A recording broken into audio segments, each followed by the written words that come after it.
বন্ধুরা আজকে আপনার দাদাকে খেতে দিচ্ছি। লেবু দিলাম, লঙ্কা দিলাম, তারপরে ভাজা দেব, উচ্ছা ভাজা, আলু ভাজা, কাঁচকলা ভাজা পোস্ত দিয়ে,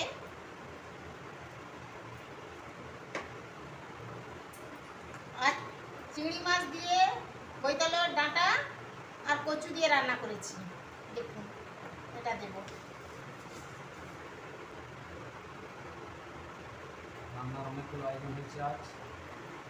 বন্ধুরা, আমি চিংড়ি মাছ ভাতে দিয়েছিলাম কৌটাতে করে, একটু লাস্টে কাঁচা তেল দিয়ে দিলাম। চিংড়ি মাছটা ভাপা করেছি কৌটোতে করে, সেটাও দিয়ে দেব। চিংড়ি মাছ ভাতটাই সব থেকে আজকে খাওয়ার জন্য মজা। এই চিংড়ি মাছ ভাত মানে ভাপাটা দিয়েই ভাত খাওয়া হয়ে যাবে। বন্ধুরা, আমার এই পরিবেশনটা যদি আপনাদের ভালো লেগে থাকে, প্লিজ লাইক, কমেন্ট, শেয়ার করবেন। আর পারলে আমার চ্যানেলে নতুন হয়ে থাকলে অতি অবশ্যই সাবস্ক্রাইব করতে ভুলবেন না বন্ধুরা। আজকে রাখছি, ধন্যবাদ। দাদার খাওয়া হয়ে গেলে লাস্টে আমি খাবো। Thank you.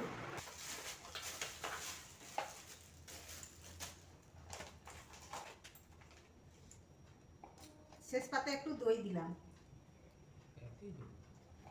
জানো কিসে দেবো? আর দেবো?